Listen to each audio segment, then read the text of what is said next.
Olá pessoal, tudo bem? Hoje o tema é sobre a vacina da AstraZeneca. A AstraZeneca, qual é a sua efetividade e quais são seus principais efeitos adversos? A principal motivação da apresentação de hoje foi a boa aceitação, muitos comentários e visualizações do vídeo que a gente fez sobre a vacina da Pfizer. Quem não conhece o nosso trabalho no YouTube, a gente tem um diferencial do canal que é mostrar a informação tal qual ela foi exposta pelos autores. Então, no caso, eu vou trazer o estudo original da vacina da AstraZeneca e trazer numa linguagem leiga e traduzir para vocês o trabalho original, evitando interpretações dúbias, né, sobre determinadas informações que são tiradas da literatura. Então, aqui a informação é tal qual foi divulgada pelos pesquisadores.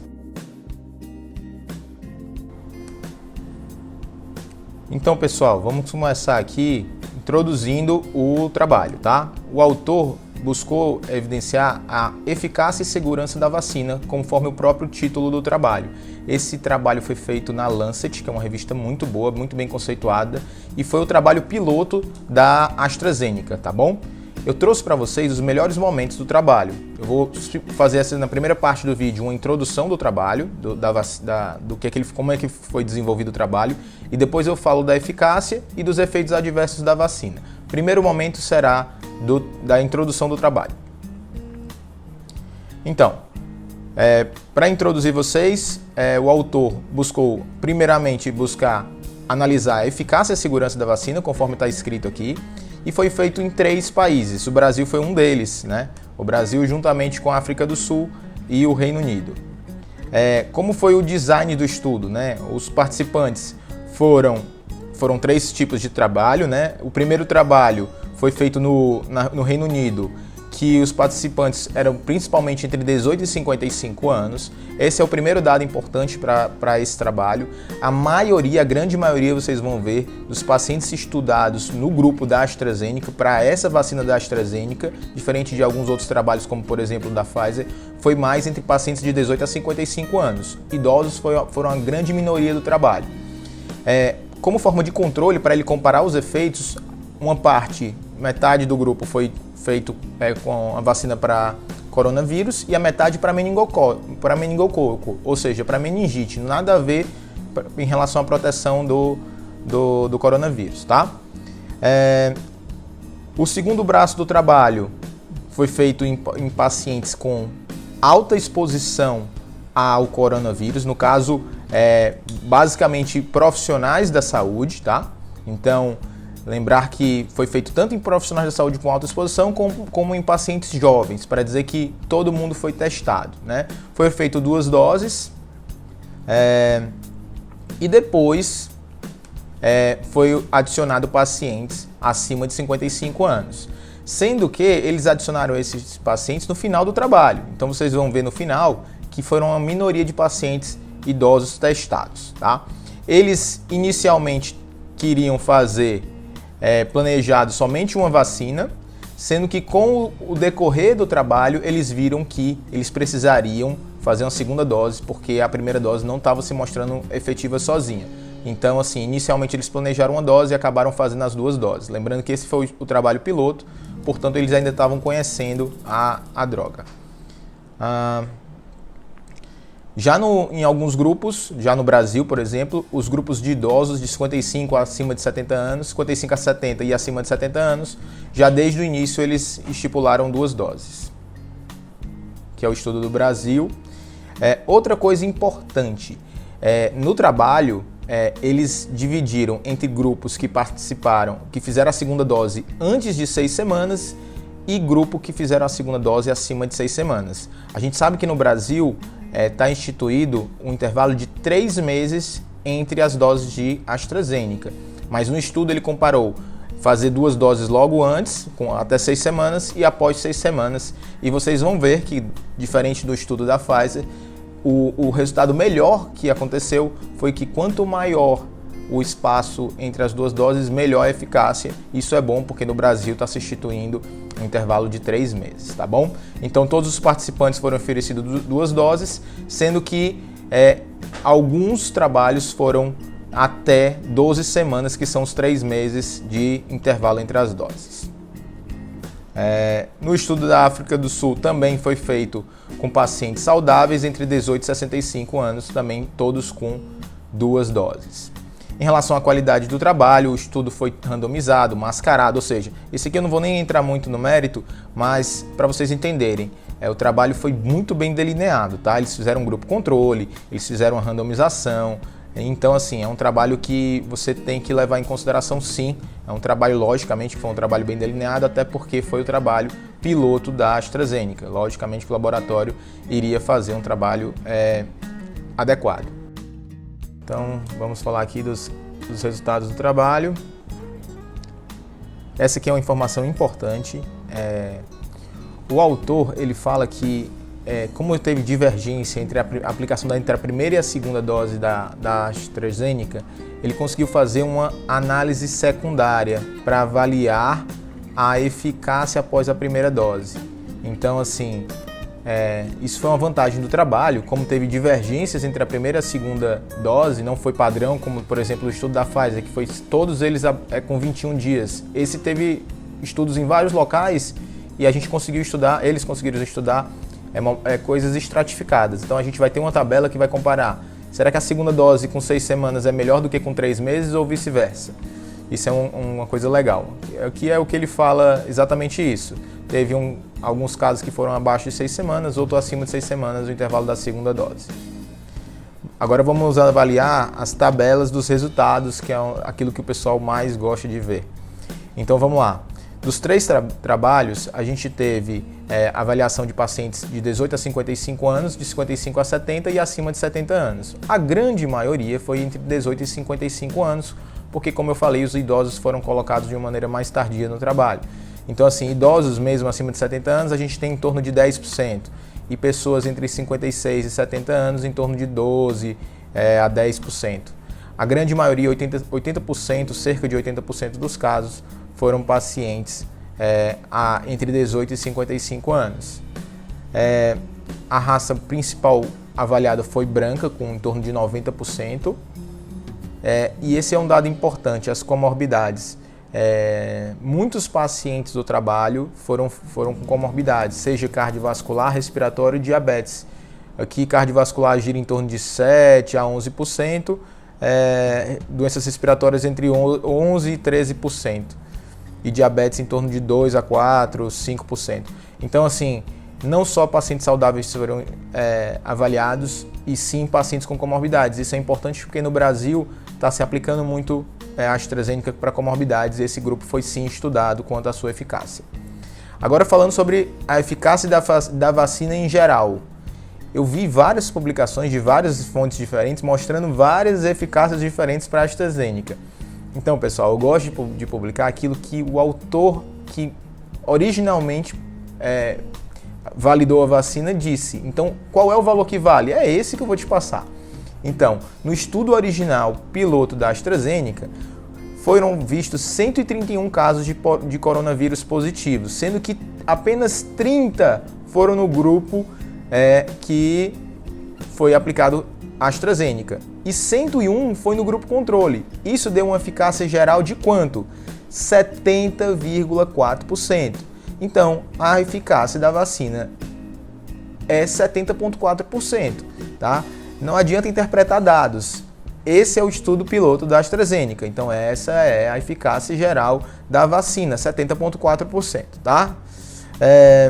Lembrando que esse estudo foi um estudo interessantíssimo porque ele foi feito em 23.848 participantes. Então, é uma amostra bem considerável que dá um poder estatístico muito bom para o trabalho. O segmento dos pacientes após a primeira dose foi em média 3 a 4 meses e após as 2 doses, apenas 2 meses. Eu achei um segmento pequeno, tá? Lógico que como esse foi um estudo piloto, ele não podia seguir muito tempo os pacientes, senão ele não daria tempo de validar a vacina. Mas lembrando que essa eficácia dessa vacina só está garantida entre 2 e 3 meses, depois não tá estudado. Obviamente, agora que o estudo já está na população, a gente vai ter uma ideia de quanto dura no médio e longo prazo essa vacina. Esse é o dado interessante, 89% dos pacientes foram entre 18 e 55 anos, né? E pacientes acima de 56 anos foi em torno de 12%, tá? A maioria dos pacientes foram adultos, não foram idosos, tá? Lembrando que houve variação, no grupo do Reino Unido a segunda dose foi com 12 semanas após a primeira, e no grupo da África do Sul, por exemplo, receberam com 6 semanas de diferença entre as duas doses. Isso permite aquela subanálise de qual a eficácia da AstraZeneca pós primeira dose. Essa tabela aqui a gente vai buscar agora, e olha que interessante. Quando ele comparou a dose de AstraZeneca entre as duas doses, com menos de 6 semanas e acima de 6 semanas, a eficácia foi quando você espaçou mais as vacinas. 65,4% dos casos que espaçou mais a eficácia da vacina contra 53,4% quando você espaçou menos. Mas a eficácia geral da vacina é de 70%. 70% foi da média, tá? Alguns outros grupos tiveram eficácia de 90%. A média da análise dos subgrupos que ele separou entre abaixo de 6 semanas e acima de 6 semanas foi essa, mas a eficácia final da vacina foi 70,4%. Mas com esse dado ele provou que o ideal é espaçar mais as doses. Então, o governo brasileiro está adotando a estratégia correta de espaçamento entre 3 meses da AstraZeneca. Outro dado interessante, lembra que a gente lembrou que o trabalho a gente poderia analisar qual a eficácia pós primeira dose, já que teve muita variação. Então, a eficácia pós primeira dose de AstraZeneca é de 64,1%. Não tem o que discutir, é o que o autor diz, né? Então você vê uma pequena variação entre pós primeira dose e pós segunda dose. De 64 ela vai para 70 após a segunda dose. Então, pós primeira dose eu tenho um efeito quase máximo da vacina. Isso é interessantíssimo. Isso lembrando que é 21 dias após a primeira dose, tá? Interessante esse dado, viu? Por exemplo, se uma pessoa que tomou a primeira dose de vacina da AstraZeneca passou 21 dias e quer pelo menos ter um pouquinho mais de vida social, sair, lógico que tem que manter os cuidados, enfim, mas saiba que já tem uma proteção bem considerável. Falando agora de uma coisa ruim, falando sobre a taxa de hospitalização e óbito nos pacientes, né? Essa tabela é bem interessante que ele mostra a quantidade de internação no grupo controle e no grupo que tomou a AstraZeneca. No grupo que tomou a AstraZeneca, de 12 mil pacientes, 12.021, apenas 2 pessoas foram hospitalizadas.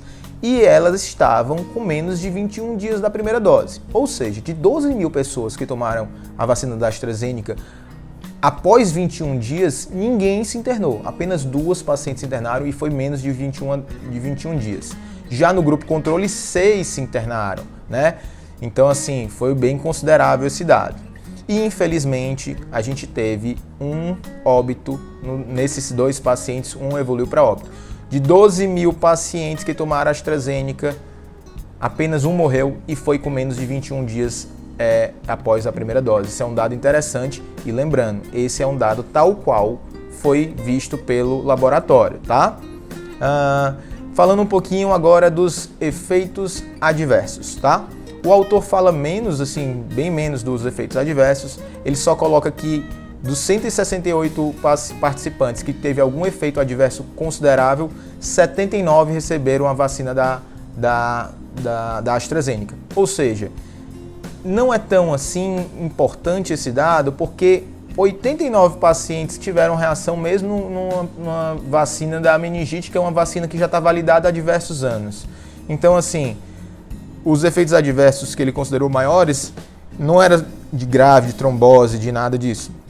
Foram efeitos adversos de, por exemplo, uma febre alta, um mal-estar mais forte, né? E aqui ele até escreve alguns casos mais graves. Por exemplo, ele teve um caso de mielite transversa, que sim, é uma complicação mais grave, que é uma inflamação que você tem na medula. Ele teve um caso com 14 dias após a vacinação, que os autores consideraram possivelmente relacionado à vacinação.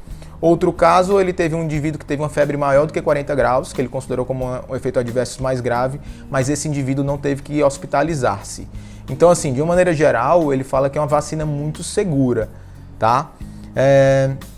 Aqui, mais uma vez, na discussão do trabalho, só para enfatizar existe uma eficácia da vacina significante de 70,4% após 2 doses e proteção de 64,1% após a primeira dose de AstraZeneca. Então é só para enfatizar aquilo que eu já tinha falado para vocês. Então isso aqui era basicamente o que a gente tinha para falar. Agora um dado interessante. Quando a gente fala sobre gravidez, sobre trombose, será que isso aí foi estudado no trabalho? Então vamos lá. Eu vou botar aqui um Ctrl F e vou buscar alguns termos do que está gerando polêmica a vacina da AstraZeneca. Pregnancy, que aqui significa gravidez. Eu vou procurar aqui, não houve nenhuma pesquisa encontrada com gravidez. Então gravidez, eu li o trabalho inteiro, não foi citado, não tem estudo com grávida nesse plano piloto de 12 mil pacientes que tomaram a Coronavac. Vamos falar de AVC. Existem alguns casos que tiveram AVC que estão relacionando a possivelmente ser Coronavac. AstraZeneca. Não tem nada nesse trabalho sobre AVC. Vamos falar sobre tromboses. Não há pesquisa sobre trombose da mesma forma. Ou seja, tudo que a gente está falando sobre grávida, trombose, AVC são coisas que não foram vistas em 12 mil pacientes. Isso significa que não existe relação entre morte na grávida, entre trombose? Não quer dizer nada. Simplesmente não foi visto em 12 mil pessoas. Como um estudo ele é uma pequena parte de uma população, muitos casos, quando é um evento raro, um efeito adverso raro, a gente não consegue flagrar em um trabalho com uma amostra pequena. 12 mil é muito considerável em termos de amostra, mas pensando numa população é quase nada. Então, assim, alguns casos a gente descobre que quando você abre para a população, alguns efeitos adversos mais graves podem ocorrer sim. Pode ser que a grávida se mostre que tem um efeito adverso raro de trombose? Pode. Mas pode ser também que descubra-se que esse evento com a grávida no Rio de Janeiro não foi relacionado propriamente à vacina. Eu não posso dizer nem que sim, nem que não. O que eu posso dizer é que a ciência vai dizer isso aí no médio prazo. Eu gosto de trazer as informações para vocês. Quem sabe me segue aqui no canal. Informações 100% tais quais a literatura mostra. Então eu trago o trabalho, né? Então não tenho como dizer essa informação baseada em trabalho. O que eu posso dizer para vocês é que a gente não tem essa explicação ainda do ponto de vista de literatura, tá? Peço para vocês seguirem o canal, se inscrever aqui, ajuda nosso trabalho, curte aqui o vídeo, tá bom? Compartilha com os amigos. Esse aqui é um conteúdo que a gente tenta buscar ajudar as pessoas. Eu estou fugindo um pouquinho da minha especialidade, sou ortopedista médico do esporte e cirurgião do joelho, mas dentro de um contexto de pandemia a gente está trazendo informação fidedigna para a população, porque aqui não tem politização, não tem lado A, não tem lado B, e assim, você tem que olhar os números de maneira tal qual os autores colocaram, para não ter interpretação puxando para o seu lado ou puxando para o lado do vizinho, entendeu? Então, um forte abraço, a gente se encontra no próximo vídeo.